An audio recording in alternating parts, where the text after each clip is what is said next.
Good afternoon सबको, very good afternoon. सबको very good afternoon, सारे चैंपियंस को good afternoon.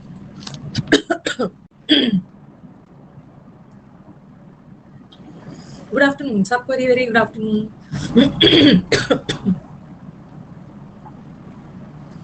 Purnima, Vipul, good afternoon सबको, वेरी गुड आफ्टरनून। हाँ, just Preeto, if you want to ask doubts तो send your doubts. If you have any doubts इसी class में भेज देना। See there are many students who are new. अब तो ये बैच खत्म होगा ना, ये बैच में अब 3 क्लासेस बच गया। ओके, अब ये बैच सबको very very good afternoon. 3 classes बचा हुआ है, ये बैच आज चलेगा। अभी आर्टिकल बचा और आराम से करेंगे, हमें कोई हड़बड़ी नहीं। वैसे तो आर्टिकल 2 दिन में हो जाता है, बट हमारे पास 3 दिन है। 3 दिन है आर्टिकल खत्म करने के लिए, आराम आराम से करेंगे। ये बैच चलेगा, आज 22 में है, कल 23 है और परसों बता रही हूँ सुरेंद्र, 22 है, 23 है और 24 है। ठीक है, इस बैच को खत्म होने में 3 दिन है, ये खत्म हो जाएगा। आगे क्या करना है, ओके बताती हूँ। अब हमारे 2 तरह के बच्चे हैं। एक तो इस बैच के स्टूडेंट्स ओल्ड हो जाएंगे, इस बैच के स्टूडेंट्स जो है, थोड़ा समझा लेने दो, ओल्ड स्टूडेंट्स, और अब हमारे न्यू स्टूडेंट्स हैं। ध्यान से बात को सुनो, जैसे जैसे बोल रही हो ना वैसे वैसे करो। तो ओल्ड स्टूडेंट्स है और न्यू स्टूडेंट्स है।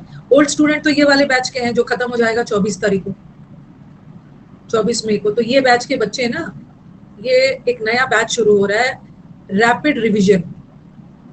नाम ही इसका रिवीजन है ना, rapid revision batch for grammar. ध्यान से सुनो, इस बैच में जाके सब लोग एनरोल कर लेंगे। ओल्ड वाले बच्चे इस बैच में जाके फटाफट एनरोल कर लेंगे, क्योंकि आपको मैंने रोक के रखा था कि अपने से रिवीजन मत करना। ठीक है, अपने से रिवीजन करने के जगह ना उस टाइम में मैथ्स, रीजनिंग, जीएस पढ़ना, मेरे साथ साथ रिवीजन करोगे तो अलग से टाइम भी नहीं देना पड़ेगा। ऐसा थोड़ी है कि अपने से भी करोगे और क्लास में भी करोगे तो आपका तो टाइम ज्यादा चला जाएगा ना। तो दोनों में से कोई एक ही करोगे, अपने से भी कर सकते हो, मेरे साथ करोगे तो ज्यादा मजा आएगा। बहुत सारे क्वेश्चन लेके आऊंगी मैं। तो रैपिड रिविजन ऑफ बैच शुरू हो रहा है 25 थर्सडे से, 25 मई से। इस बैच के जितने भी बच्चे हैं ना, इस बैच के या जितने भी पुराने बच्चे हैं, इस बैच को एनरोल कर दीजिए। पब्लिश हो गया है, इसमें आएंगे। ये बैच का टाइमिंग होगा, और मैं ज्यादा आपका टाइमिंग नहीं दूंगी। ये बैच स्टार्ट होगा, 1 घंटे का बैच है, क्योंकि ग्रामर का रिवीजन करने के लिए ना आपको 1.5 घंटे देने की जरूरत नहीं है। हर दिन मंडे से फ्राइडे। ऐसा थोड़ी है कि मैं चाहूंगी कि दिन रात बैठ के ऑनलाइन ही बैठे रहो, बाकी सारा सब्जेक्ट भी तो पढ़ना है, सिर्फ इंग्लिश पे थोड़ी सिलेक्शन होगा। तो ये बैच चलेगा 12:30 की जगह, अब ये बैच चलेगा 12:45 to 1:45। ठीक है, ये बैच चलेगा 12:45 to 1:45 PM, जिसमें मैं क्विक रिवीजन ऑफ ग्रामर करवाने वाली हूँ। ठीक है, क्विक रिवीजन ऑफ ग्रामर। ये बैच उन्हीं बच्चों के लिए है ना, ये बैच बिगिनर के लिए नहीं है। ठीक है, ये बैच उन्हीं के लिए है ना जिन्होंने एक बार ग्रामर पढ़ लिया, उनके लिए, बिगिनर्स के लिए। जिन बिगिनर्स के लिए नहीं है, ये उन्हीं के लिए जो एक बार ग्रामर पढ़ चुके हैं। तो उसमें मैं रैपिड रिवीजन करवाऊंगी। पहले तो मैं आपको कॉन्सेप्ट्स पढ़ाती थी, फिर आपको सेंटेंसेस करवाती थी। इसमें क्या है ना, इसमें हमें क्या करना है कि मैं सेंटेंसेस करवाऊंगी। एक एक टॉपिक का 100 क्वेश्चंस करेंगे, ज्यादा नहीं। एक एक टॉपिक का 100 बता देती हूँ ये बैच कैसे चलने वाला है। फिर बिगिनर से भी बात करती हूँ। ये जो 25 मई से बैच स्टार्ट हो रहा है ना, ठीक है, ये बिगिनर्स के लिए नहीं है, इस जिसने एक बार ग्रामर कर लिया है उसके लिए। 12:45 से 1:45 है। इसमें मैं 1:45, 1 घंटे का बैच है। ठीक है, 1 आवर का बैच है, काफी है। मंडे से फ्राइडे, हफ्ते में 5 दिन है। इसमें आपको क्या करवाऊंगी, मैं हर टॉपिक पे पहले 100 क्वेश्चन करवाऊंगी। और मुझे लग रहा है ना कि एक दिन में 50 क्वेश्चन होगा। एक दिन में आपका 85 क्वेश्चन होगा, तो मेरे को एक टॉपिक खत्म करने में 2 दिन लगेगा। ठीक है, इतना भी स्पीड में नहीं भागना है कि बच्चों को समझ में ही नहीं आया। 1 घंटे में ना मुझे लगता है 50 क्वेश्चन ही हो पाता है। तो मैं क्या करूंगी ना, पहला सब्जेक्ट वर्ब लेके आऊँ, वेरी इंपॉर्टेंट टॉपिक है। और सब्जेक्ट वर्ब का आपका 100 क्वेश्चन करवाऊंगी। लेकिन मैंने 100 क्वेश्चंस ऐसा सेलेक्ट किया है ना, 100 क्वेश्चंस को ऐसा सेलेक्ट किया है कि ताकि आपका पूरा उस क्वेश्चंस में ही ना आपका ग्रामर का पूरा रूल यूज हो जाए। अभी सेंटेंस इंप्रूवमेंट नहीं, पहले मेरे को एरर करवाने, सेंटेंस इंप्रूवमेंट अभी नहीं, अभी मुझे एरर्स करवाने दीजिए। और ये सब ना आप लोग का है कि सेंटेंस इंप्रूवमेंट में ना हर तरह मिक्स्ड हो जाता है। ओके अमित, सेंटेंस इंप्रूवमेंट मत बोलो, पहले मुझे एरर्स करवाने दो। क्योंकि सेंटेंस इंप्रूवमेंट के ऑप्शंस में ना, ऑप्शंस में प्रीपोजिशन का भी हो जाता है, वर्ब का भी हो जाता है, टेंस का भी हो जाता है। ठीक है, तो ये वाला मैं 100 क्वेश्चंस करवाऊंगी, एनरोल कर लेना है। हाँ, 100 क्वेश्चन करवाऊंगी, जिससे आपका सारा रूल्स रिवाइज हो जाएगा। ऐसा नहीं है ना कि मैंने सब चुन लिया है, मैंने सब चुना है, मतलब जितने रूल्स आपको पढ़ाया है वो सब भी चुन लिया है। क्वालिफायर वाला रूल भी है, वन ऑफ वाला रूल भी है, अ मेजोरिटी द मेजोरिटी वाला है, मोर देन वन वाला है, मोर देन टू वाला, फिर लगेज बगेज फर्नीचर वाला भी है। मतलब ऐसा कुछ क्वेश्चंस को सेलेक्ट किया है ना, जिससे पूरा आपका सब्जेक्ट बहुत रिवाइज हो जाए। ठीक है, फिर हम लोग एक दिन प्रेपोजिशन चुनेंगे, और प्रेपोजिशन में ना मैं सारा ले लूंगी, प्रेपोजिशन में सारा फिक्स्ड भी ले लूंगी और नॉर्मल प्रेपोजिशन भी, और वर्ब और टेंस को मैं साथ साथ करवाऊंगी। वर्ब और टेंस चैप्टर में साथ साथ करवाने वाली हूँ, क्योंकि वर्ब टेंस से, मतलब टेंस वर्ब से ही जुड़ा रहता, तो मुझे लग रहा है ना कि मेरे को इसको करवाने में 4 दिन लगेगा, 4 क्या 5 दिन भी लग सकता है, क्योंकि सबसे ज्यादा बच्चों का प्रॉब्लम यही है, वर्ब और टेंस।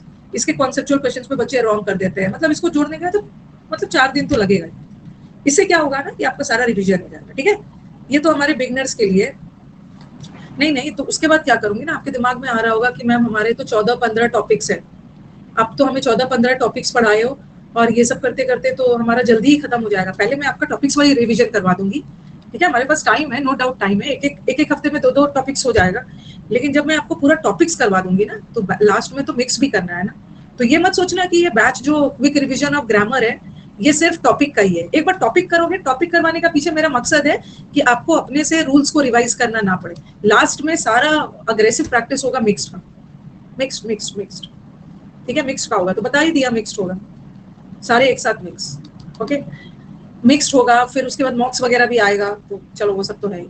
और हमारे जो बिगिनर्स है, अब तो मैं उनको बोलूंगी, देखो आप बिगिनर्स वाले बच्चे हमारे ये बैच को ज्वाइन करोगे तो आपको दिक्कत होगी ना, आपको तो दिक्कत होगी, क्योंकि आपने तो पढ़ा नहीं है। तो हमारे बिगिनर्स, 2 तरह के बिगिनर्स है।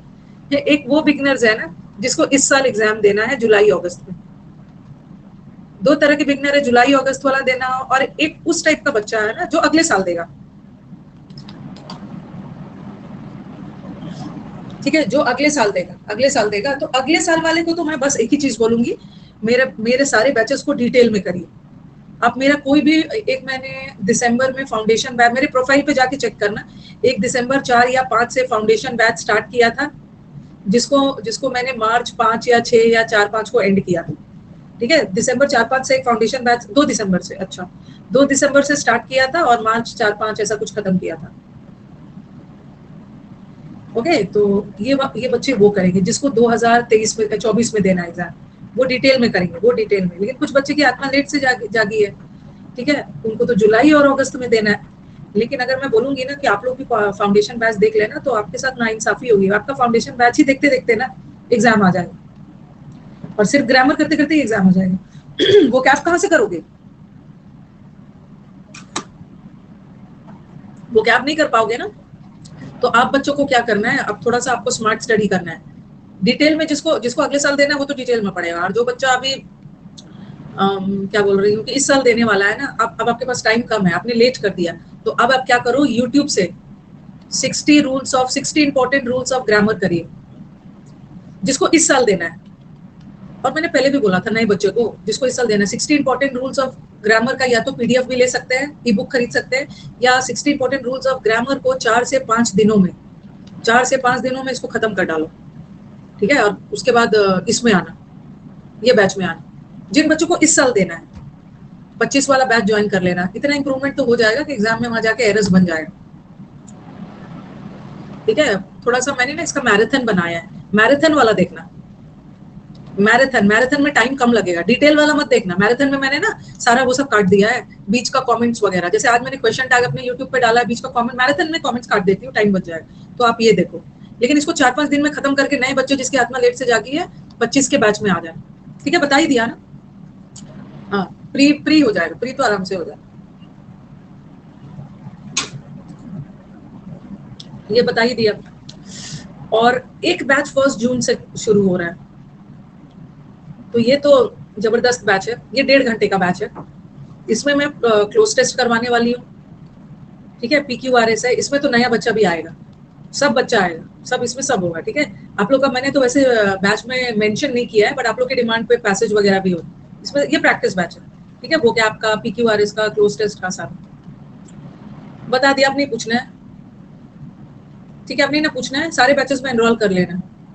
कनिष्का, अब सिर्फ प्रैक्टिस बैच है। देखो अब मैं नया अभी कोई ना, मतलब मैं जुलाई के मिड तक कोई नया बैच नहीं लाऊंगी, जुलाई तक तो कोई नया बैच नहीं लाऊंगी, क्योंकि मुझे चाहिए अब सिलेक्शन, और सिलेक्शन के लिए तो मेरे को 2 प्रैक्टिस बैच चाहिए, एक ग्रामर का चाहिए और एक वोकैब PQRS। तो जितने भी नए बच्चे हैं वो आप सीधा फाउंडेशन बैच रिकॉर्डेड देखिए, रिकॉर्डेड दोनों बैच पैरेलल में चलेगा, दोनों पैरेलल में चलेगा। एक 1 जून से स्टार्ट हो रहा है 9:30 से 11, और एक 2 दिन बाद से स्टार्ट हो रहा है 12:45 22, ठीक है। PQRS का टाइम चेंज नहीं हो सकता नहीं, QRS का टाइम चेंज करेंगे, क्यों करूंगी PQRS का टाइम, QRS का टाइम चेंज नहीं हो सकता है। चलिए अब स्टार्ट किया जाए। भाई शुभ यहाँ लिंक मत भेजिए, आपका लिंक ना यहाँ पे काम करने वाला नहीं है।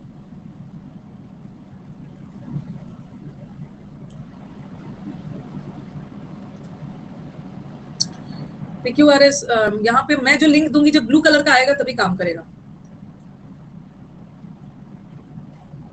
It's not worth taking, having the trouble नहीं होता। यू टेक, ये एक फ्रेज है, you take the trouble. Take the trouble का मतलब है, मतलब थोड़ा सा एफर्ट लेना, परेशानी उठाना। हैविंग द ट्रबल नहीं है, take the trouble. It's not worth having नहीं होगा, टेकिंग होगा, ठीक है। हाँ, आप 1 जून वाला करेंगे, आप सब 1 जून वाला। आप भेजोगे ना तो लिंक नहीं काम करेगा, मैं भेजूंगी तब काम करता है। ब्लू कलर का जब तक नहीं होगा नहीं काम करेगा। चलो अब स्टार्ट किया जाए। अब हमारा लास्ट टॉपिक है, इजी है, कुछ मोटिवेशन कर दीजिए।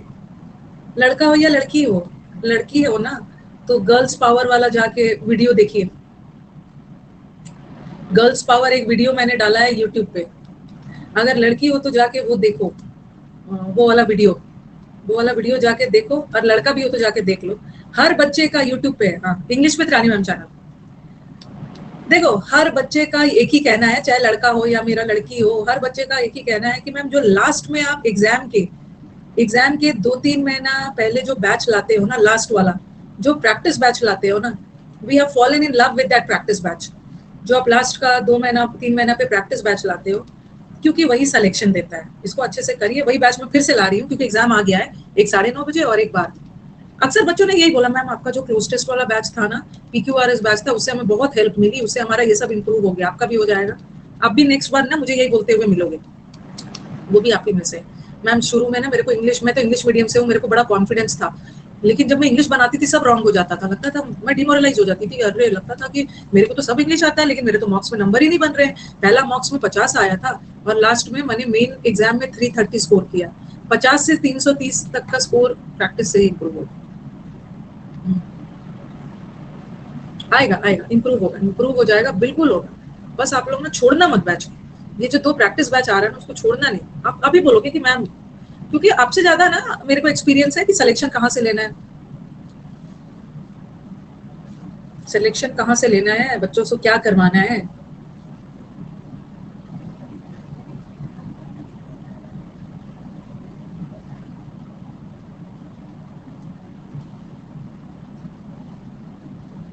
देखो भाई इसका डाउट बता दो, कोई स्टूडेंट इनका डाउट है, डाउट सॉल्विंग तो जरूरी है। चलिए वो आए हैं डाउट ही पूछने, इतने सारे पूछने आए हैं और 2 ही मिल रहा है। चलो बता दो क्या दिख रहा है, बताओ। दिख रहा है इन रिस्पॉन्स टू, गड़बड़ी यहीं पे। रिस्पॉन्ड क्या है, रिस्पॉन्ड वर्ब है, हमें वर्ब नहीं चाहिए, प्रेपोजिशन लगा है ना, हमें नाउन चाहिए। इन रिस्पॉन्स टू, हमें नाउन चाहिए, नाउन चाहिए। इन रिस्पॉन्स टू होता है ना। और दूसरा, जब मैं स्कूल में था ना, मेरे टीचर बेस्ट मेंटर थे। जब मैं स्कूल में था तो मेरे टीचर के पास ना शी ऑलवेज हैज नहीं होगा, ठीक है, शी के साथ हैव तो नहीं होता है, बट हैज भी नहीं होगा, हैड हो। जब मेरे टीचर के पास हमेशा टाइम हुआ करता था। अब मेरे को टॉपिक स्टार्ट करने दीजिए, ठीक है। चलो आर्टिकल स्टार्ट करते हैं। सबका सिलेक्शन होगा, और बार बार मैं आपको बोलती हूँ ना, अनअकैडमी पे हो अभी नहीं, आपको रियलाइज होगा। मैम आंसर शीट में आई हैड फाउंड दिया है, आई फाउंड होगा, हैड लगाने की जरूरत नहीं, आई फाउंड होगा। अन अकेडमी का ब्यूटी ना आपको अभी अभी नहीं रियलाइज हो रहा है, सिलेक्शन के बाद होगा। ये जितने बच्चे हैं ना एएसओ, और एएसओ तो इतने सारे बने हैं ना, एमईए निकले हैं ना, सब अन अकेडमी के ही प्रोडक्ट, सन अन अकेडमी के ही। और किसी ने एक भी बुक नहीं खरीदा है, बुक वो खरीदा भी है ना तो पढ़ा नहीं है, सिर्फ प्रैक्टिस बहुत हुआ है। प्रैक्टिस का सबने तो यही बोला है, सबने तो यही बोला है कि मैम प्रैक्टिस ही मेन करना होता है, बाकी सब तो पता ही होता है, प्रैक्टिस से ही सब सुधरता है। प्रैक्टिस पे अपने आप को लगा दीजिए, एग्जाम निकल जाएगा।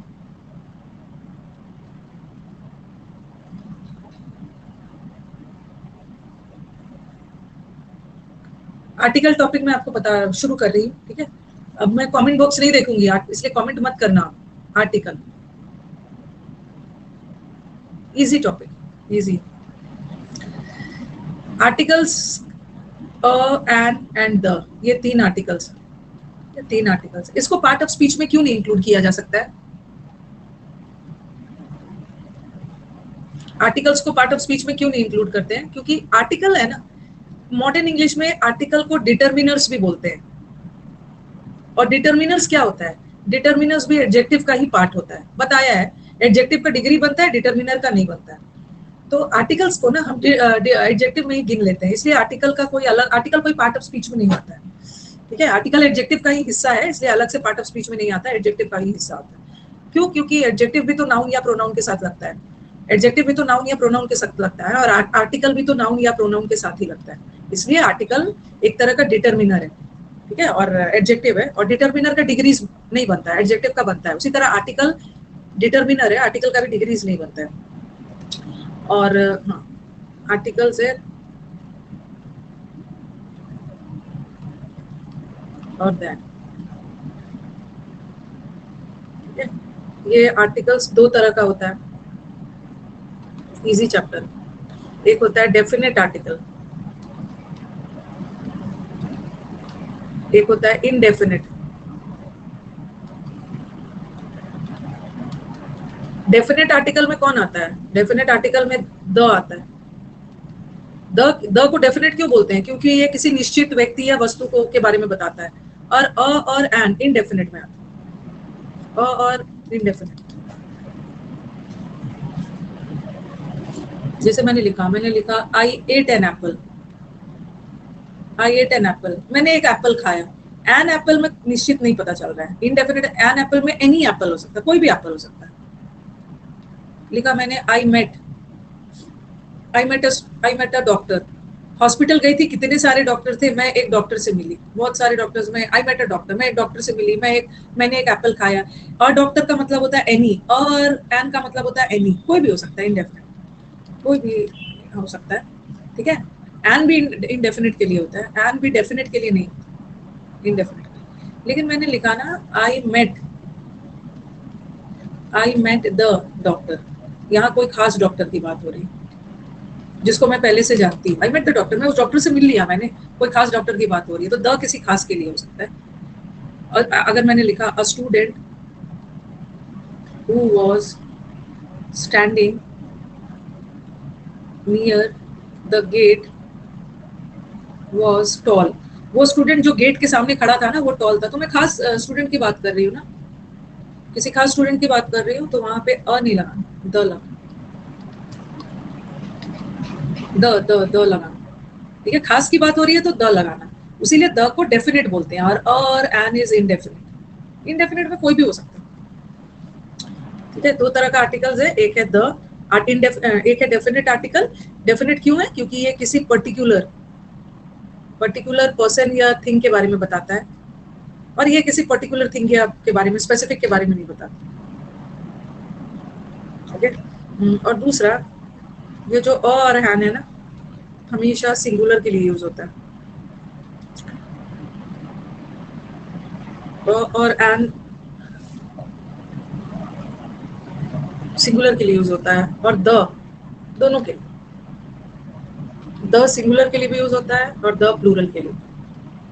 द बॉय भी बोल सकती हूँ मैं, और द बॉयज भी बोल सकती हूँ, ठीक है। जैसे एन, एक एप्पल है तो एन एप्पल, एक लड़का है तो अ बॉय, बट द के साथ तो दोनों, द सिंगुलर प्लूरल दोनों के साथ, ठीक है। बट और एन हमेशा सिंगुलर के साथ। दूसरा, दूसरा दूसरा। अब आ जाओ थोड़ा सा वोवल कॉन्सोनेंट्स कर लेते हैं, बेसिक बेसिक कर लेते हैं। ये जो अ और एन है ना, अ और एन है, ये कितने पहले तो आ जाओ वोवल्स कॉन्सोनेंट्स क्या होते हैं। ये वोवल्स है। वोवल्स में आपके स्वर में ए ई आई ओ यू आर, और व्यंजन में कॉन्सोनेंट्स में इन पांचों को छोड़कर बी सी डी एफ, इन पांचों को छोड़कर ये सब कॉन्सोनेंट्स आते हैं। ठीक है, वोवल्स 5 है, बाकी सारे कॉन्सोनेंट्स है। स्वर है, ये व्यंजन है। और हर बच्चे को पता है कि वोवल के साथ नहीं, वोवल बच्चों को पढ़ा दिया जाता है ना, वोवल के साथ एन लगा, सॉरी, वोवल के साथ एन लगा देना। जहां भी ए ई आई ओ यू देखना ना तो एन लगा देना और जहां भी इसके अलावा देखना तो वहां पे अ लगा देना। कॉन्सोनेंट के आगे इन पांचों के अलावा कुछ भी दिखे ना, कॉन्सोनेंट लगा देना, मतलब एन अ लगा देना। बट ये गलत है। ठीक है, हम वोवल देख के थोड़ी लगाते हैं, हम देखते हैं वोवल साउंड। हम साउंड देख के अ और एन लगाते हैं। साउंड का मतलब क्या है? साउंड देखना मतलब उच्चारण करना, प्रोनाउंसिएशन देख के लगाते हैं। प्रोनाउंसिएशन, प्रोनाउंसिएशन देखना है। जहां भी अ आ स्वर वाला आए, प्रोनाउंसिएशन ऐसा वाला ही, अ आ ई उ औ ऐसा वाला प्रोनाउंसिएशन आए तो एन लगाना। और जहां भी प्रोनाउंसिएशन में क ख ग ग वाला आए, क ख ग घ च य ऐसा वाला आए तो कॉन्सोनेंट लगा दें, कॉन्सोनेंट लगा दें। अब आपने, मैंने लिखा यूनिवर्सिटी, मैंने लिखा umbrella, unique person, sorry, unique person. तो आप तो यही सोचोगे कि यू क्या है? यू तो वोवल है। यू जो है वोवल है ना, और वोवल के पहले तो एन लगता है फटाफट। एन, यहाँ भी यू है, एन, यहाँ भी यू है, एन। गलत है। सिर्फ ये वाला सही है, ये दोनों गलत है। क्योंकि हम यू देख के थोड़ी लगाएंगे, हम तो प्रोनाउंसिएशन देखेंगे। प्रोनाउंसिएशन, उच्चारण देखेंगे। यहाँ यू का प्रोनाउंसिएशन आ रहा है यू, यू, य। यहाँ यू, यूमरेला नहीं है, अम्ब्रेला। यहाँ यू का प्रोनाउंसिएशन आ रहा है अ। और यहाँ भी यूनिक, यूनिक प्रोनाउंसिएशन सीखना है। और हर बच्चा को पता है कि य र ल व क ख ग घ में आता है, और क ख ग घ में आता है मतलब अ लगाओ। यहाँ भी अ यूनिक, ठीक है, क ख ग घ। और अम्ब्रेला में ना अ आ रहा है, अम्ब्रेला में आ ई में आता है, एन। अब कुछ हमारे अमेरिकन होंगे, ब्रिटिश, जिसको नहीं आ रहा होगा ये यर लव क्या होता है। ठीक है, यर लव क्या होता है, तो जिसको यह नहीं आता है ना वो ऐसे लिखेंगे you, why you you, unique you, why you you. और वाई क्या होता है? ए ई आई ओ यू में वाई नहीं आता ना, वाई तो कॉन्सोनेंट में आ रहा है अलग। बट अम्ब्रेला में ना अम आ रहा, um, A E M N, a vowel sound. ठीक है, क ख ग घ अ ई करोगे तो आ जाएगा।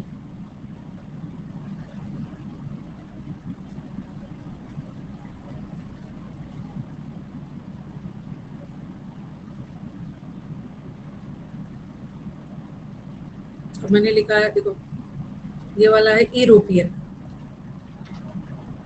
लिख दिया है एग, ईयर, ईयर। यहाँ भी ई है और यहाँ भी ई है, बट यहाँ में यूरोपियन नहीं है, ई नहीं है, यू यू, यूरोपियन। ये य क ख ग घ में आता है तो अ यूरो।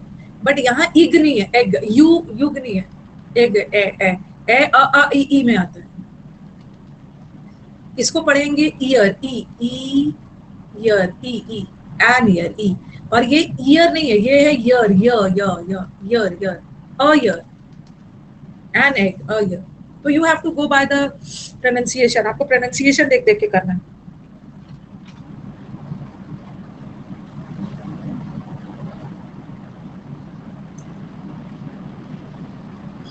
कुछ वर्ड्स होते हैं, जैसे मैंने लिखा एमएलए, मैंने लिखा एमए, ठीक है, और मैंने लिखा मग। तो मग में डायरेक्टली म क ख ग घ में म आता है, सो अ म। बट एमएलए में ना अ और म एक साथ आ रहा है। एमएलए, एम एम, एमए, और म एक साथ आ रहा है। जैसे मैंने लिखा सन, असन, स आ जा रहा है।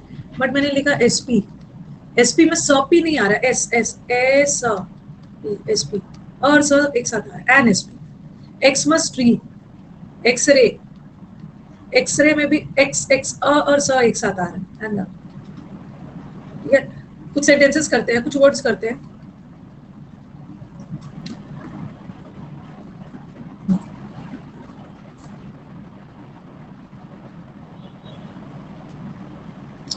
देखो ये भी ई से याद रखो ना, जस्ट प्रोनाउंस द वर्ड। क ख ग घ का उच्चारण है, अ लगा दो, अ आ ई का उच्चारण है, एन लगा दो। तो यहाँ यूरोपियन आ रहा है, यू और यू। एग में ए एन। अब देखो यहाँ पे ना वन में वन में ना वो आ रहा, वो क ख ग घ में आ रहा। और यहाँ ओ का प्रोनाउंसिएशन में, यहाँ ओ इज वो और यहाँ ओ इज आउ, ओ आउ एन आउ। अम्ब्रेला में अ, यूनिवर्सिटी यूनिक। इसको क्या पढ़ोगे, इसको एयर पढ़ना, इसका एच साइलेंट है। जैसे ऑनेस्ट होता है ना, ऑनेस्ट पर्सन, ऑनरेबल पर्सन, इसका एच साइलेंट है। ऑनेस्ट ओ, ऑनरेबल, हॉनरेबल नहीं, ऑनरेबल, सबका एच साइलेंट है। Oh sir honourable, an honest, an honourable. उसी तरह ये जो एयर है, इसको हेयर मत पढ़ना। ये एयर का मतलब होता है उत्तराधिकारी, वारिस, उत्तराधिकारी। तो इसका एच साइलेंट है, heir heir heir, an heir. To होगा, an heir to the throne, heir to the throne. Heir के साथ टू वर्ड लगते हैं। इसका असेंडेंट, असेंडेंट का मतलब भी होता है उत्तराधिकारी, ascendant to, heir to. Successor का मतलब भी होता है वारिस, successor to the throne, heir to the throne, ascendant to. Heir में भी एच साइलेंट है। ऑनरेबल, नेस्ट में तो डायरेक्ट न आ रहा है, अनेस्ट। बट एनआरआई में अ और न एक साथ आ रहा है। सन में सन, एसपी में अ और स एक साथ, एमएलए एम। मग में डायरेक्टली म आ जाए, एक्स एनिक्स। प्रोनाउंसिएशन करेक्ट करना होगा in order to decide whether you have to use a vowel और अ कॉन्सोनेंट। इसके लिए you have to pronounce the word correctly and accordingly you have to use an a vowel or a consonant.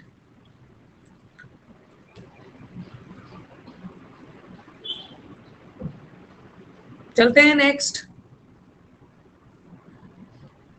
कभी कभी ऐसा वाला लगाता है, देखा था मैंने, एक ऐसा था छोटा आर्टिकल कह रहे ना, बड़ा छोटा सा रहता है, एन ईयर लगा दिया। अरे बच्चा ई ई ईयर ईयर कर रहा है, ये ई थोड़ी होता है, ये ईयर होता है। छोटा सा एरर लगा था, a early word, early early early, early नहीं अर्ली अ, तो और नहीं होता, एन छोटे छोटे एरर्स मिल जाता है। तो ये तो क्लियर हो गया ना। अ किसके साथ, अ कॉन्सोनेंट के साथ, एंड वॉवल के साथ। कॉन्सोनेंट वॉवल मत बोलना, साउंड बोलना, वॉवल साउंड, वॉवल वाला उच्चारण है, एंड कॉन्सोनेंट वाला ही। और ये द किसके साथ, द दोनों, द का तो कोई प्रॉब्लम ही नहीं है। उसीलिए ना मैंने ये करवा रही थी तो ऑप्शन में द नहीं डाला था। मैं यहाँ पे मैंने ना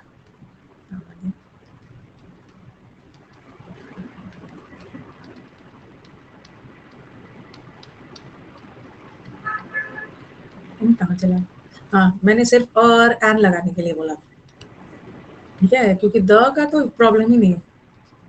द तो दोनों के साथ, वॉवल साउंड के साथ भी और कॉन्सोनेंट के साथ। द वॉवल के साथ भी और द कॉन्सोनेंट के साथ, ठीक है। लेकिन जैसे एप्पल, एप्पल वॉवल साउंड है ना, और द बॉय, ब कॉन्सोनेंट साउंड है, बॉय के साथ भी द। लेकिन अगर वॉवल के साउंड के साथ द लगाया ना, उसको हम दी पढ़ते हैं, और कॉन्सोनेंट के साथ लगाया तो द पढ़ते हैं। बेसिक कर रहे हैं अभी हम लोग।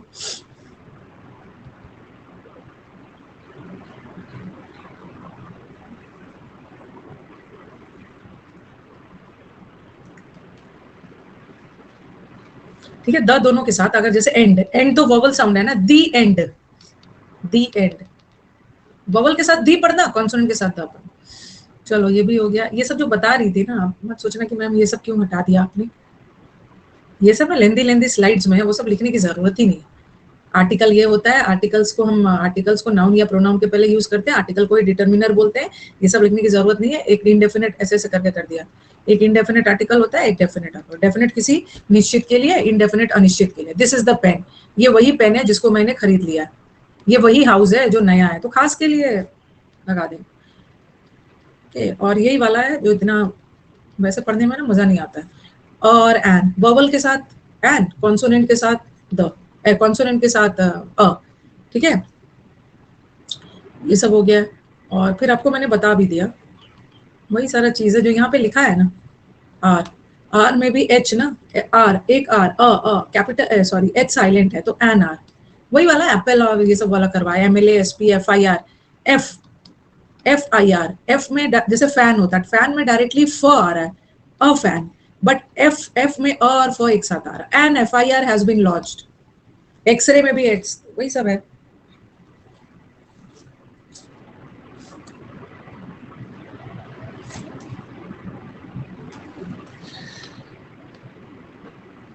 जो आपको अलग अलग से पढ़ाया है ना, वही है बॉय चेयर ऐसा ऐसा वाला, ठीक है। ये वाला हो गया। आप चलो वो आपने करना सीख लिया। आप पॉइंट टू बी नोटेड। अ और एन लगाना तो आपने सीख लिया, वॉवल और कॉन्सोनेंट, और द तो वॉवल कॉन्सोनेंट दोनों के साथ। अब लिखो इसको, when two subjects make a single unit, important है, बहुत बार आया है। When two subjects make a single unit, article is used. अगर दोनों बातें एक ही के लिए बोली गई है तो एक ही आर्टिकल लगेगा, वो भी फर्स्ट के साथ, ठीक है। Article is used with the first subject, लिखिए इसको।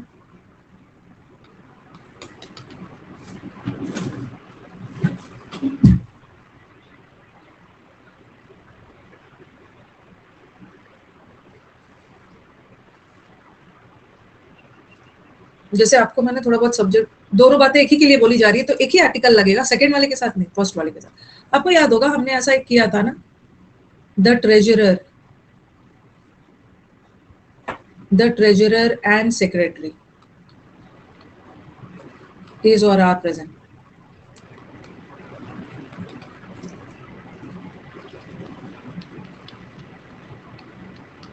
The treasurer and the secretary is or are present. देख रहे हो यहाँ पे एक ही आर्टिकल है, मतलब वही ट्रेजरर भी है, खजाने की भी देखभाल कर रहा है, वही सेक्रेटरी भी। और यहाँ ट्रेजरर के पहले अलग और इसके पहले अलग, तो आर लगा। चलो ये तो सब्जेक्ट मैंने पढ़ा दिया था, लेकिन यहाँ तो दोनों बातें एक ही के लिए बोली जा रही है। तो आप मुझे बोलोगे ना मैम, जब दोनों बातें बोली जा रही है एक ही के लिए तो एक ही आर्टिकल लगेगा, तो क्यों ना हम पहला वाला को छोड़ के सेकंड वाले के साथ लगा दें। जब दोनों बातें एक ही के लिए बोली जा रही है, एक ही आर्टिकल होगा, वो भी फर्स्ट सब्जेक्ट के साथ, फर्स्ट के साथ, फर्स्ट।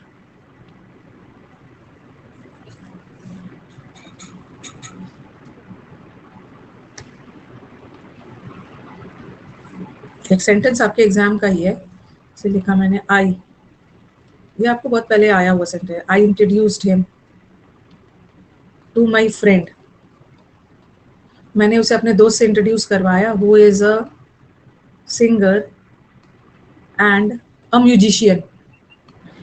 देखो सेंटेंस में क्या सेंस जा रहा है, अ सिंगर, सिंगर के पहले अलग लगा है और म्यूजिशियन के पहले अलग अलग आर्टिकल लगा है, इसका मतलब है कि दो अलग अलग व्यक्ति है। लेकिन सेंटेंस में तो बता रहा है एक ही व्यक्ति है, मैंने उसको अपने दोस्त से इंट्रोड्यूस करवाया और मेरा एक ही दोस्त है। ये जो मेरा दोस्त है ना, वो सिंगिंग भी करता है और म्यूजिक भी बजाता है, म्यूजिशियन भी है। तो दोनों बातें तो एक ही व्यक्ति के लिए बोली जा रही है, तो हम दो आर्टिकल नहीं यूज करेंगे, एक ही होगा। तो आप बोलोगे कि चलो मैम पहला वाला हटा देते, नहीं, एक ही आर्टिकल होगा, पहला वाला के साथ होगा, सेकेंड वाला हटे।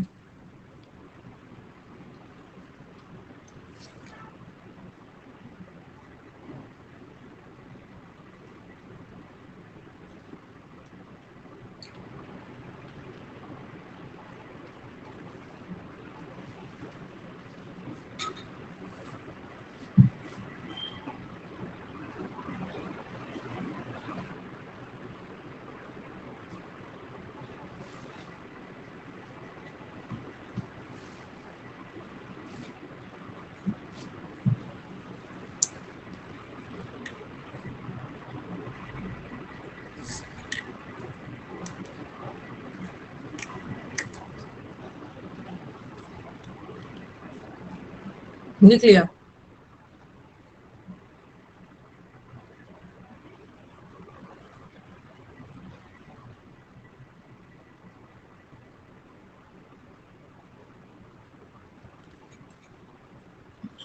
ये वाला जो है ना, इसका कंट्रोवर्सी था, पता नहीं, ये वाला क्वेश्चन पूछ रहे हो ना? ये वाला क्वेश्चन पूछ रहे हो? क्या नाम है? विनय। ये बहुत यही वाला क्वेश्चन पूछ रहा है।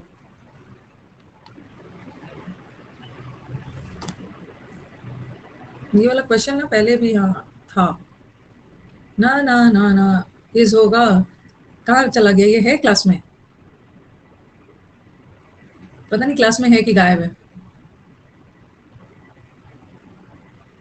कुछ कुछ बच्चे ना क्वेश्चन दे के गायब हो जाते हैं। क्लास में है तो हाथ उठाइए। ये कंट्रोवर्शियल क्वेश्चंस था, इसको लेकर बहुत सारे आंसर्स आते, कभी आया हुआ है शायद, पता नहीं, इसका आंसर कुछ और आया था, बच्चों का कुछ और था। एसएससी को ना 100% करेक्ट नहीं माना जाता है, कुछ भी आंसर दे देता है कभी। देखो, ऐसा वाला मैंने ना एक करवाया भी था क्लास में। Cows are the gentlest, okay, cows are the gentlest. इसको ना, ये क्लास में है, पहले तो मुझे बताओ।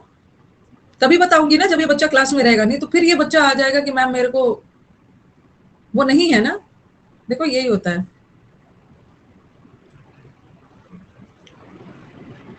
ना ना, कंट्रोवर्शियल क्वेश्चंस है, नो एरर नहीं है, नो एरर नहीं है। नन को हम प्लूरल भी मानते हैं, नन ऑफ द स्टूडेंट्स। अगर नन ऑफ द स्टूडेंट, यहाँ तो कुछ एरर है ही नहीं नन में। ऐसा वाला मैंने क्लास में करवाया है, क्लास में करवाया है। यहाँ पे नन, ये जो नन है ना, स्टूडेंट्स के लिए लगा गया, नन ऑफ द स्टूडेंट्स। अगर नन को सिंगुलर मानते हो और यहाँ पे काउ वाला सेंटेंस करवाया था, यहाँ पे इज लगा देते, ठीक है, इज लगा देते, तो फिर ये भी तो है, ये भी तो प्लूरल है, ये भी तो प्लूरल है, इसको भी तो सिंगुलर करना होगा, और हम दो जगह सुधार तो कर नहीं सकते हैं। चलो इसको आने दो, जब इसको ना 5 दिन क्लास में आने दो, आएगा तब मैं बताऊं। एरर इसमें कहीं नहीं। और ना ये वाला जो नन वाला आप लोग को प्रॉब्लम करता है ना, इसमें मैं एक और सेंटेंस लेके आऊंगी और दोनों को एक साथ कंपेयर करके समझाऊंगी। एक काऊ वाला भी आया है जिसको बच्चों ने रॉन्ग कर दिया था, और ये सेंटेंस वो फिर से भेजेगा, तो साथ में कंपेयर करके समझाऊंगी कि यहाँ नन के साथ प्लूरल क्यों है। पता नहीं गायब है, नहीं तो ये फिर मेरे को परेशान करने आएगा। चलो आगे बढ़ते हैं, वहां पे एरर नहीं है। तो अगर दोनों बातें एक ही के लिए बोली जा रही है तो एक ही सब्जेक्ट यूज होगा, एक ही आर्टिकल यूज होगा, और वो भी किसके साथ? सेकंड वाले के साथ नहीं।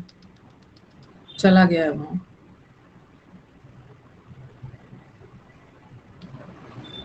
चलिए नेक्स्ट। ये भी हो गया, एक ऐसा वाला एरर भी आता है, ये हो गया कुछ। हाँ, ये वाला भी नोट आपने लिखा है ना, एक तो नोट में आप ये लिखोगे, रुको रुको, हाँ, एक नोट में पहला वाला ये लिखा, दोनों बातें एक ही के लिए बोली जा रही है, एक ही आर्टिकल लगाना, और यहां से लिखना शुरू करो। ये भी नोट में लिखना है। वैसे तो हम किसी के नाम के पहले द नहीं लगाते, बट कभी कभी लगाया भी जाता है अगर उसकी क्वालिटीज बताई जा रही।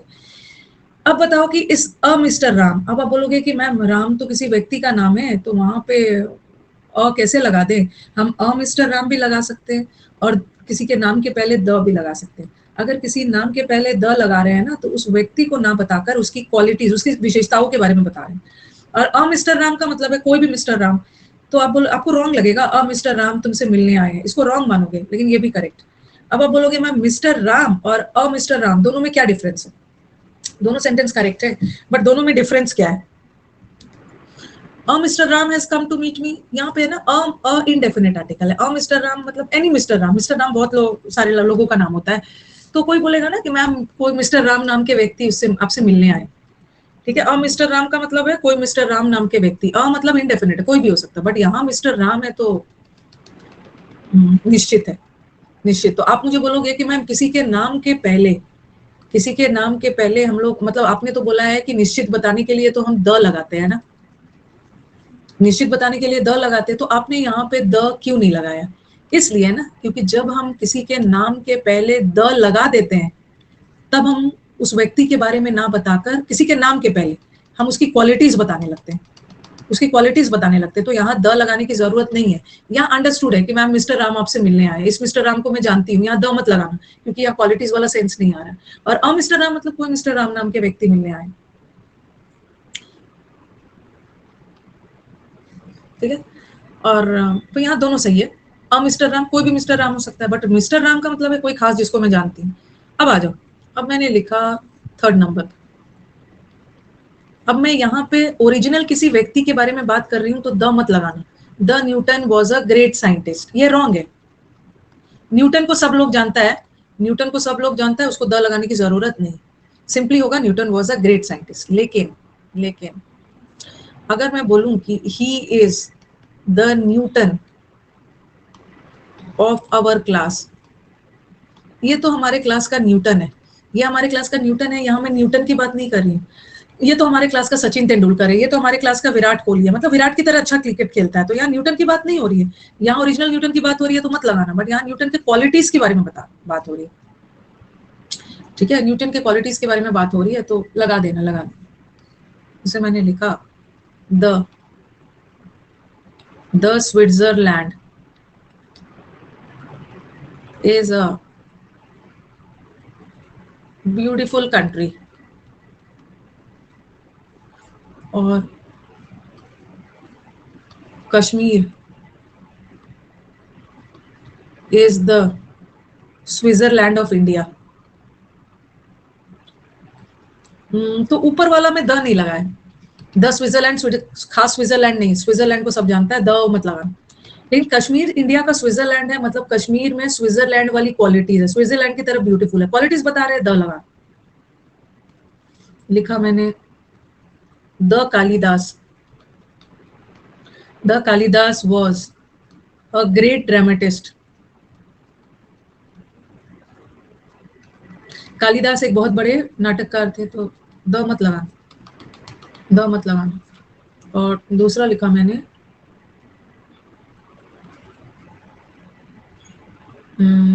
या मैंने अगर अगर एक मिनट यहाँ पे शेक्सपियर लिखती, द शेक्सपियर, यहाँ ओरिजिनल शेक्सपियर की बात हो रही, ओरिजिनल शेक्सपियर की बात हो रही है तो मत लगाना।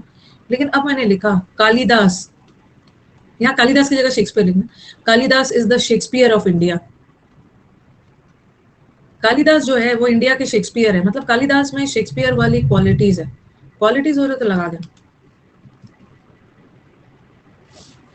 कौन बोल दिया किसी का नाम अपने आप में भी यूनिक है?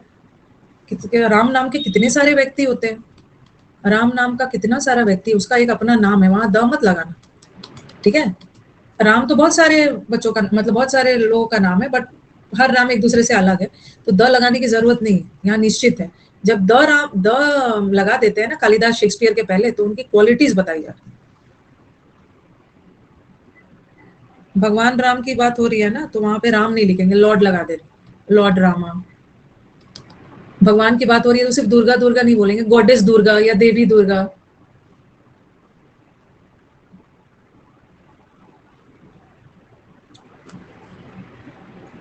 देखो ना, बार बार मेरे को डिस्टर्ब मत किया करो, ठीक है। अब क्या करना है ना, मैं बार बार ना स्ट्रैटेजी, पूरे बैच में स्ट्रैटेजी डिस्कस नहीं कर सकती हूँ ना। बैच के शुरू में प्रवीण मैंने स्ट्रैटेजी डिस्कस कर दी है, बार बार आप स्पैम करोगे ना तो मैं बार बार नहीं देखूंगी। क्या आप लोग बार बार मैम स्ट्रैटेजी बता दीजिए, क्लास के शुरू में बता दिया, देख लीजिए।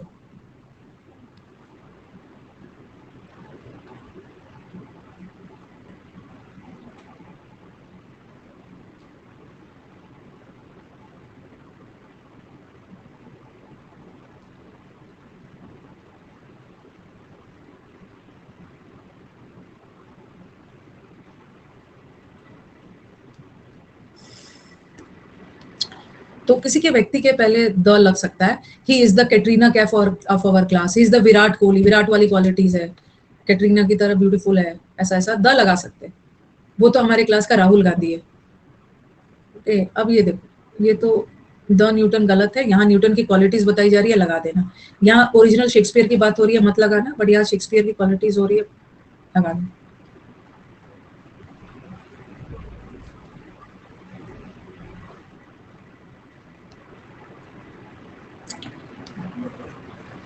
सब बताऊंगी, सब बताऊंगी।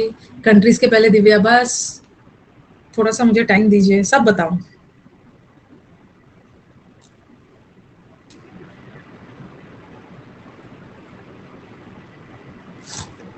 एकदम टेंशन नहीं लेना साहब। जज इन हिम प्रिवेल्ड अपॉन, इस सेंटेंस का मतलब क्या है? उसके अंदर का जज हावी हो गया और उसने अपने बेटे को फांसी दे दी। उसके अंदर का जज मतलब उसके अंदर कोई जज घुस के सोया हुआ नहीं था। उसके अंदर का जज का मतलब है उसके अंदर जज वाली क्वालिटीज। जज की क्वालिटीज क्या होती है? निष्पक्ष जजमेंट देना। तो यहाँ क्वालिटीज की बात हो रही है, द लगा देना, द जज इन हिम।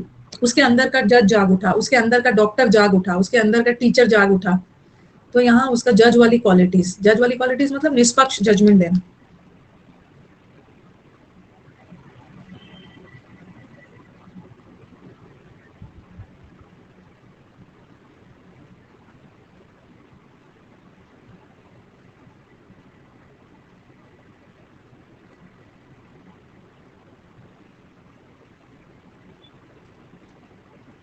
सेंटेंस का मीनिंग है, यही बता रही हूँ ना श्याम। उसके अंदर का जज जाग उठा।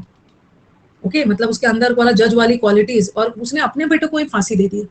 कभी कभी अपने अपने सन को फांसी देने में थोड़ा तो आपको हिचकिचाहट होगी ना, मतलब कितना महान जज था, अपने बच्चों को दे दी। जैसे सब लोग इग्नोर कर रहे थे, कोई भी वो घायल व्यक्ति की मदद नहीं कर रहा था, पर उसके अंदर का जज वाला आत्मा, जज जो था, उसके अंदर का डॉक्टर जाग उठा और उसने इलाज किया अच्छे से।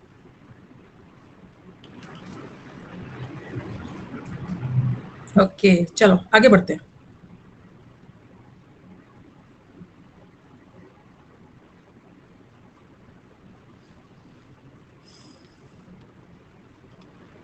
सजा दे दिया, अपने बेटे को ही फांसी दे दी।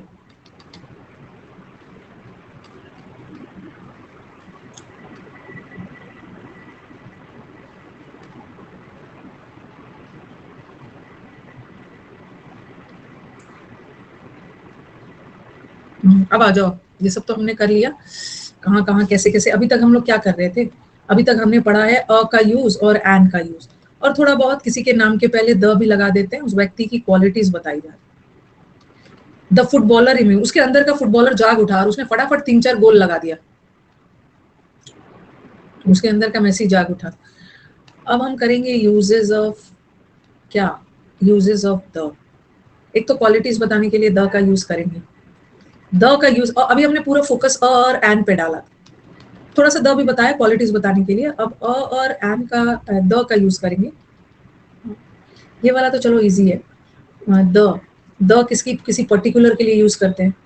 ओके, किसी पर्टिकुलर व्यक्ति या वस्तु के लिए तो द यूज होता ही है, डेफिनेट आर्टिकल है। कभी कभी हम द का यूज रिप्रेजेंट करते हैं होल जाति के लिए भी, कम्युनिटी के लिए भी। जैसे मैंने लिखा द काउ, कभी कभी द लगा कर ना किसी निश्चित के लिए नहीं, पूरी कम्युनिटी को भी रिप्रेजेंट करता है। The cow is a useful animal. Cow बहुत यूजफुल एनिमल होता है। तो आप बोलोगे मैम द तो किसी निश्चित काऊ के लिए हो रही, तो कोई निश्चित काऊ यूजफुल नहीं है, पूरा काऊ जाति यूजफुल है। तो यहाँ द लगा कर ना मैं किसी खास की बात नहीं कर रही हूँ, पूरा काऊ कम्युनिटी की बात कर रही हूँ। ठीक है, तो कभी कभी हम द का यूज होल कम्युनिटी क्लास के लिए भी करते हैं। द रोज, रोज जितने भी होते हैं इज द स्वीट, कोई खास रोज की बात नहीं हो रही, जनरल में गुलाब बहुत स्वीट फ्लावर होता है। लेकिन अब हम द तो लगाते हैं। Okay, the cow is a useful animal, the camel is the ship of the desert. Camel ship of the desert होता है, किसी खास कैमल की नहीं, पूरी कैमल जाति की बात हो रही, तो हम द लगाते हैं। बट यही बात अगर हम मैन और वुमेन के लिए कर रहे हैं ना, तो वहां पे द नहीं लगाते हैं। चाहे मैन और वुमेन किसी खास जाति को ही क्यों ना रिप्रेजेंट कर रहा है, वहां पे नहीं लगाते। देखो, मैन इज मॉर्टल, एवरी मैन जिसने जन्म लिया है, सबको एक ना एक दिन मरना ही है। तो यहाँ कोई खास मैन की बात नहीं हो रही है ना, पूरे मैन जाति की हो रही है। तो आप बोलोगे मैम द लगा दीजिए, नहीं, मैन और वुमेन के साथ द नहीं लगाते, नहीं लगाना।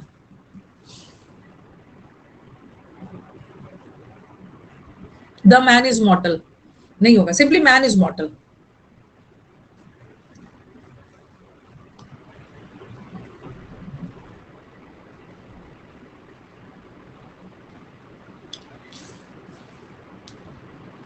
लास्ट दिन में जिसको जो भी पूछना है लास्ट दिन पूछ लेना, लास्ट दिन हम लोग के पास टाइम रहेगा।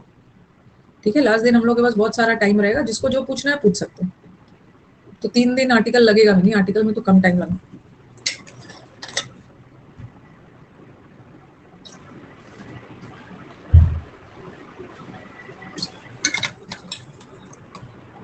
तो कितना पूछोगे, हर दिन तो बता ही देती। ये यूनिक क्लास मेरा ऑफलाइन, कोविड के पहले मुखर्जी नगर में ऑफलाइन था, ऑफलाइन सेंटर था। एक बच्चे से हमारी बात हुई थी ना किसी दिन, जो यूनिक क्लास का बच्चा था, ऑफलाइन में आई भी निकाला था, वो कोविड के पहले की बात।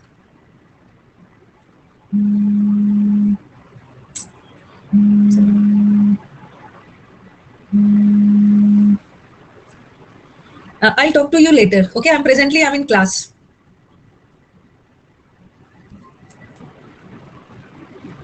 अनअकैडमी है, हाँ।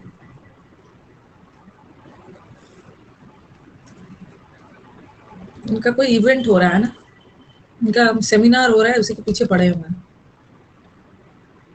मैं कहाँ से हूँ?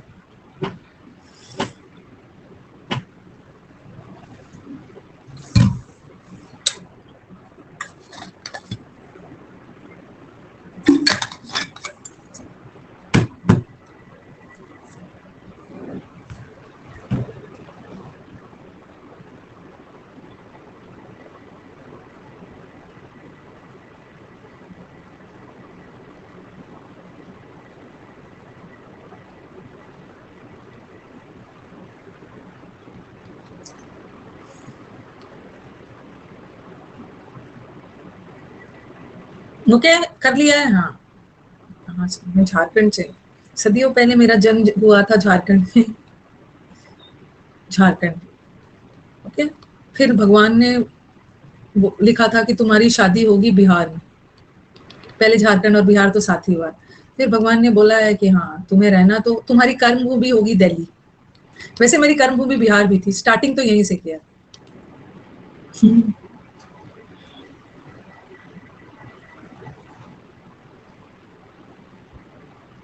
मुखर्जी नगर आओगे ना, भाग जाओगे। मुखर्जी नगर में मैंने टाइम बिताया है ना, इतना अच्छा। आपके पास ऑनलाइन, आप लोग ना कोविड में, चलो कोविड तो बहुत खराब था सबके लिए, लेकिन कोविड में जो आपको ऑनलाइन एजुकेशन मिला है ना, आपको पता ही भी नहीं है। जो भर भर के एसओ और वो सब ना कोविड में ही मिला है। घर में आराम से बैठ के, ना भागना, ना इधर जाना, ना उधर जाना, घर में मदर का हाथ का बना हुआ खाना, एक जगह रिलैक्स। मुखर्जी नगर में डेंगू होता है, टाइफाइड होता है, फिर जाते हैं बच्चे पैसे वेस्ट करके, फिर घर से पैसे लेके आते हैं, बिगड़ना सब रहता है। घर पे आराम से पढ़िए। मुखर्जी नगर में 5 कोचिंग करके एएसओ निकाल के कौन सा बड़ा काम किया। मेरे स्टूडेंट अपने घर में बैठे बैठे अनअकैडमी का क्लास ले लेके एएसओ निकाल दिया, कम खर्च में, कम खर्च, कम खर्च में।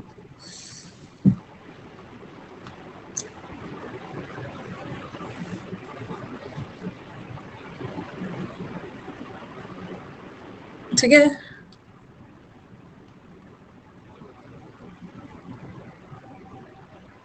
तो द मैन इज मॉर्टल मत लगाना। मैन और वुमेन के साथ ना, मैन और वुमेन जाति की बात भी हो रही है ना, तो वहां पे द मत लगाना। बाकी काऊ, कैमल और वो सब के साथ लगा दे। तो एक द यहाँ यूज करेंगे। अब ये लिखते जाओ, यहाँ तक ना, यहाँ तक बस छापने के लिए।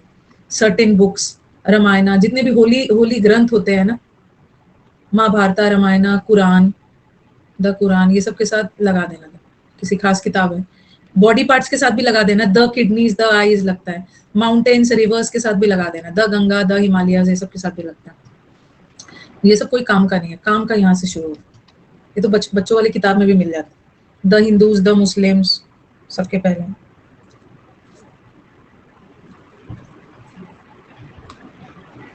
सामने बच्चों को बिगड़ता हुआ देखा है मैंने मुखर्जी नगर में।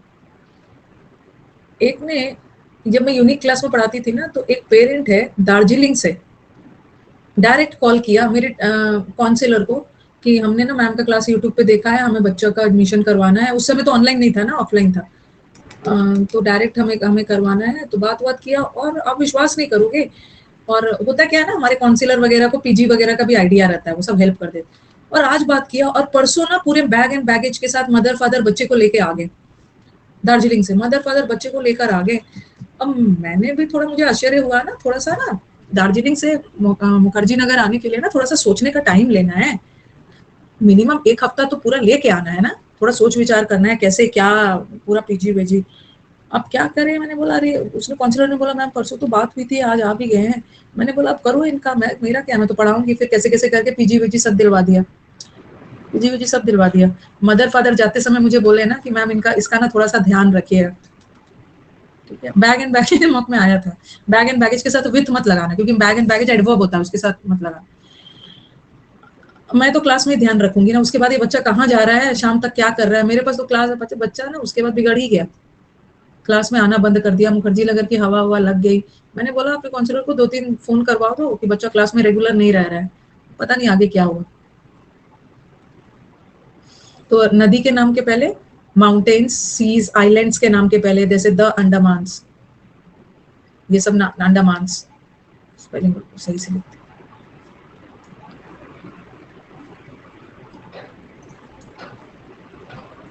पता नहीं, देखने में तो सीधा साधा दिख रहा था, बिगड़ने में टाइम लगता है। ये सबके पहले भी द लगता है। कितना खर्च है, पेरेंट्स भेज रहे हैं आपको, फीस जितना नहीं लगेगा ना, फीस तो एक बार दे दोगे, मंथली रेंट, खाना पीना, बच्चा का अपना खर्च, और सबसे पहले ना सबसे इम्पोर्टेंट चीज ना ट्रस्ट।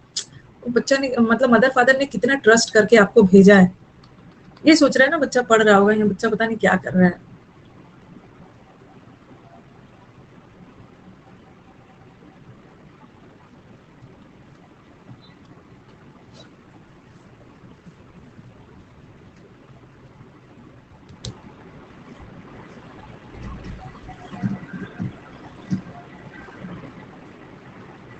लिख लिया, ये हो गया, डन।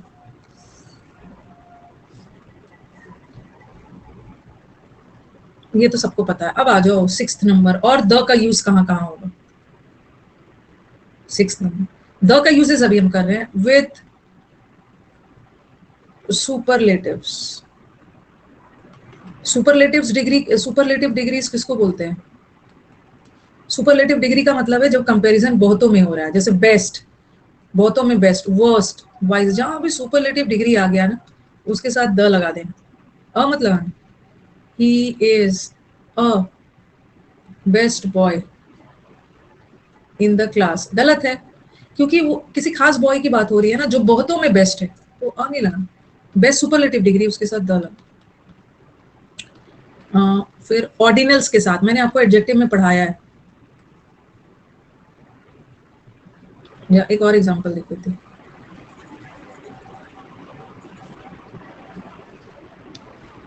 मुझे आपको एक रूल याद करवाना है, उसीलिए मैं एक example, he is a,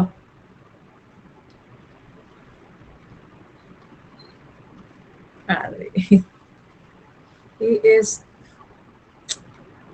a wisest person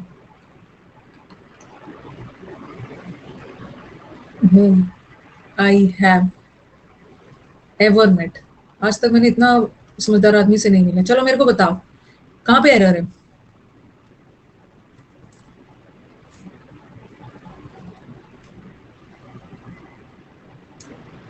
अ नहीं होगा, द होगा, द, क्योंकि किसी खास की बात हो रही है ना, सुपरलेटिव के पहले तो द लगाओगे। लेकिन एक और एरर है यहाँ, ही इज द वाइजेस्ट पर्सन, आज तक का सबसे समझदार व्यक्ति है जिसे मैं मिलूं। मेरे को एक और एरर दिख रहा है यहाँ, क्या देखना है कि बच्चे, एक और एरर दिख रहा है। आई एम थोड़ी होगा, आई एम मेट थोड़ी होगा ना, पर्सन थोड़ी होगा। परसेंट तब होता ना राहुल अगर ऐसा रहता, he is one of the best person, one of रहता तब ऐसा, यहाँ पे दैट होगा, दैट होगा। अब मेरे को बताओ कि दैट क्यों होगा, कौन से चैप्टर में मैंने पढ़ाया। आप बोलोगे अरे पर्सन की बात हो रही है मैम, पर्सन के लिए तो हु और हुम होता है ना, आपने दैट क्यों लगाया। कौन, आपको याद होगा जब मैंने आपको प्रोनाउन पढ़ाया था, उसमें पढ़ाया था ना कि जब भी वाक्य में सुपरलेटिव डिग्री आ गया तो चाहे पर्सन हो या थिंग हो वहां पे दैट लगाना। रिलेटिव प्रोनाउन में पढ़ाया था, पर्सन हो या थिंग, और भी कुछ वर्ड्स पढ़ाए थे जैसे सेम, सच, ओनली, ठीक है, ऑल, एनीथिंग, एनी, ये सब वर्ड के साथ हमेशा दैट हो। दैट आपको पढ़ाया है रिलेटिव प्रोनाउन। हाँ हाँ, यहाँ तो वाइजेस्ट एडजेक्टिव, नाउन है, पर्सन नाउन है, नाउन की विशेषता एडजेक्टिव। ये वाला मुझे रूल याद दिलाना था।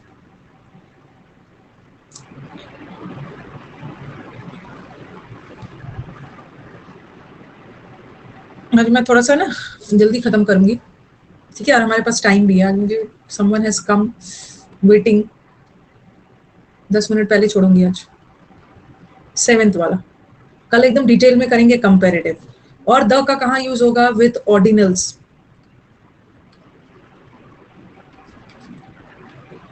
जब भी वाक्य में ऑर्डिनल्स आ गया, ऑर्डिनल्स का मतलब क्या है? Ordinal comes from the word order. Order में second, first, second, third, fourth, ये सब ऑर्डिनल। ऑर्डिनल्स के साथ भी द लगा। he stays on a second floor। नहीं, गलत है। अ सेकेंड किसी खास फ्लोर की बात हो रही। द एडजेक्टिव में भी था ऑर्डिनल।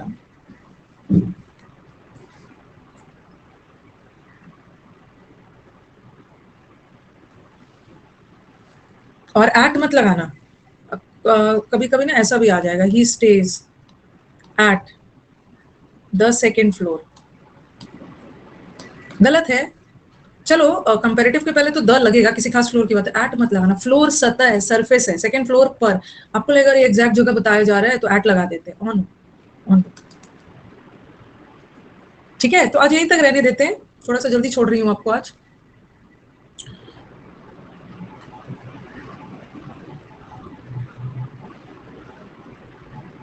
क्या है पैसिव सारे टेंस में होता है? हाँ, ऐसा क्यों पूछ रहे हो? एक्टिव पैसिव का तो मैंने आपको बताया था। क्या पूछ रहे हो कि मैम पैसिव सारे टेंस में होता है?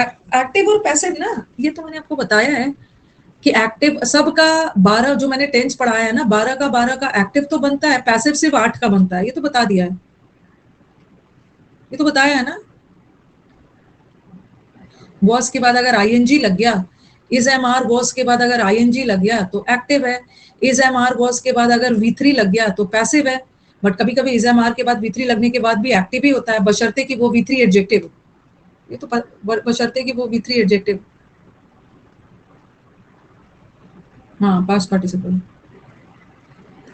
ठीक है, तो हमारे पास टाइम है अभी। परसों तो मुझे लग रहा है ना ज्यादा बातचीत ही करना पड़ेगा। कल तो आर्टिकल छोटा टॉपिक है ना, आर्टिकल 2 दिन में आराम से हो जाता है। कल तो आर्टिकल आपका खत्म ही कर दूंगी। कुछ भी क्वेरीज वगैरह है आप परसों पूछ सकते हैं। ठीक है,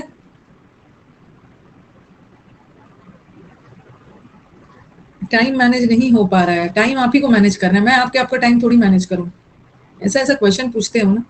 चलो एंड किया जाए, समवन वेटिंग।